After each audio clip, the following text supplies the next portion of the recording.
രേണുവിനെക്കുറിച്ചും കിച്ചുവിനെക്കുറിച്ചും ഒരുപാട് വാർത്തകൾ പുറത്തു വന്നിരുന്നു. കിച്ചു രേണുവിനെ കാണാൻ പോകുന്നില്ല എന്നും രേണു ആണ് കിച്ചുവിനെ കാണാൻ സാധിക്കാത്ത ആ രീതിയിലുള്ളതെന്നുമൊക്കെ പലരും വാർത്തയിൽ പറഞ്ഞിരുന്നു. എന്നാൽ ഇതൊന്നുമല്ല സത്യം.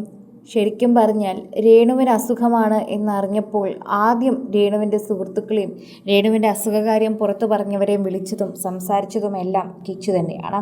എന്താണ് പ്രശ്നം, എങ്ങനെയാണ് എന്ന് കിച്ചു രേണുവിൻ്റെ കാര്യങ്ങളെല്ലാം വിളിച്ചു ചോദിക്കുകയും എന്താണ് സത്യാവസ്ഥ എന്നറിയാൻ അവൻ വളരെയധികം താല്പര്യപ്പെടുകയും ചെയ്തിരുന്നു. പലരും ഇതിനിടയിൽ നിന്ന് അമ്മയുടെയും മകൻ്റെയും സ്നേഹം തകർക്കാനും രേണുവിനെ ഒറ്റപ്പെടുത്താനും ശ്രമിക്കുകയാണ്. അതിൻ്റെ ഭാഗമായി തന്നെ ആയിരിക്കണം ഒരുപക്ഷെ കിച്ചു ഇങ്ങനെ പെരുമാറുന്നതും. കിച്ചുവിന് എന്താണ് സത്യമെന്നറിയില്ലല്ലോ, അല്ലെങ്കിൽ കാര്യം സത്യമായി പറഞ്ഞു കൊടുക്കാൻ അവൻ ആരുമില്ലല്ലോ.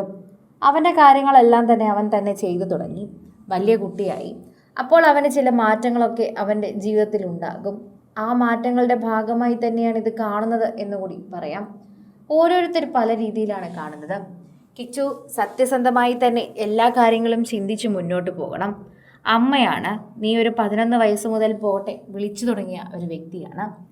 അതുകൊണ്ട് തന്നെ ആ ശാപം കൂടി പിടിച്ചു വാങ്ങരുത്. നിനക്ക് നാളെ എന്തെങ്കിലും വന്നു കഴിഞ്ഞാൽ നിന്റെ കൂടപ്പിറപ്പ് റിതപ്പൻ കൂടെ ഉണ്ടാകും. അതുപോലെ തന്നെയാണ് രേണുവും. രേണുവിനോടും എല്ലാവരും ഇത് പറയുന്നുണ്ട്. കിച്ചു എന്തെങ്കിലും ചെയ്തു കഴിഞ്ഞാൽ രേണു അങ്ങ് ക്ഷമിക്കണം. രേണുവിന് അതാണ് വലുത് എന്ന് കരുതരുത്. രേണു ഇപ്പോൾ അതിനോട് സോഷ്യൽ മീഡിയയിൽ പ്രതികരിക്കുകയും ചെയ്യുന്നുണ്ട്. ഇടയ്ക്ക് വെച്ച് കിച്ചു വന്നില്ല എന്നൊരു പരാതി രേണു പറഞ്ഞിരുന്നു.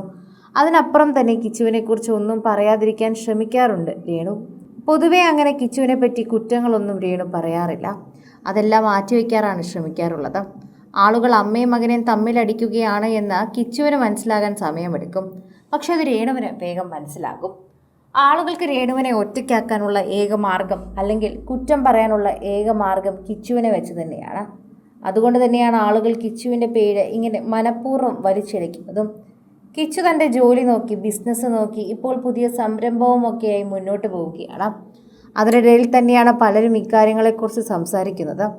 പലരും ഇപ്പോൾ രേണുവിൻ്റെ അരികിലെത്തി കിച്ചുവിനെക്കുറിച്ച് ചോദിക്കാറുമുണ്ട്. എല്ലാം നല്ല രീതിയിലാണ് എന്ന് പോലും നമുക്ക് വിശ്വസിക്കാനാകില്ല. പലരും കിച്ചുവിനെക്കുറിച്ച് രേണുവിൻ്റെ അടുത്ത് ചോദിക്കുന്നതിൽ കാര്യമുണ്ട് എന്ന് തന്നെ നമുക്ക് പറയാം. ഓരോരുത്തരും ഈ വാർത്തയെക്കുറിച്ച് പ്രതികരിക്കുന്നതും ഇത്തരത്തിൽ തന്നെയാണ്. സോഷ്യൽ മീഡിയയിൽ എല്ലാവരും ഇപ്പോൾ രേണുവിനെക്കുറിച്ച് ഈ കാര്യങ്ങളെക്കുറിച്ചുമൊക്കെ സംസാരിക്കുന്നുണ്ട്. എല്ലാവർക്കും അറിയേണ്ടതും രേണുവിൻ്റെ ഇപ്പോഴത്തെ അവസ്ഥ തന്നെയാണ്. ക്യാൻസറാണ് എന്ന് അറിഞ്ഞത് മുതൽ എല്ലാവരും രേണുവിനോടൊപ്പം തന്നെയാണ് നിൽക്കുന്നത്. ഞങ്ങൾക്ക് എല്ലാവർക്കും അത് തന്നെയാണ് ഇഷ്ടം. രേണുവിന് വേഗം അസുഖം മാറി തിരികെ വരാനുള്ള പ്രാർത്ഥനകളാണ് ഞങ്ങൾ നടത്തുന്നത്. ഇതിനു മുൻപ് പല വീഡിയോകളും കണ്ട് രേണുവിനെ തെറ്റിദ്ധരിക്കുകയും രേണുവിന് വേണ്ടി മോശമായി സംസാരിക്കുകയും ചെയ്തവർ പോലും ഇപ്പോൾ രേണുവിന് വേണ്ടി പ്രാർത്ഥിക്കുന്നുണ്ട്. അത് രേണുവിൻ്റെ നല്ല കാലം തന്നെയാണ്. രേണുവിനെ കുറിച്ചുള്ള സ്നേഹം എല്ലാവർക്കും മനസ്സിലായതുകൊണ്ട് തന്നെയാണ് എല്ലാവരും അത് അത്തരത്തിൽ തന്നെ സോഷ്യൽ മീഡിയയിൽ എഴുതി ചേർക്കുന്നത് എന്നുകൂടി നമുക്ക് പറയാൻ സാധിക്കും. കൂടുതൽ സിനിമ, സീരിയൽ, ചാനൽ വാർത്തകൾക്കും നിങ്ങളുടെ പ്രിയപ്പെട്ട താരങ്ങളുടെ എക്സ്ക്ലൂസീവ് അഭിമുഖങ്ങൾക്കുമായി സബ്സ്ക്രൈബ് ചെയ്യാൻ മറക്കല്ലേ.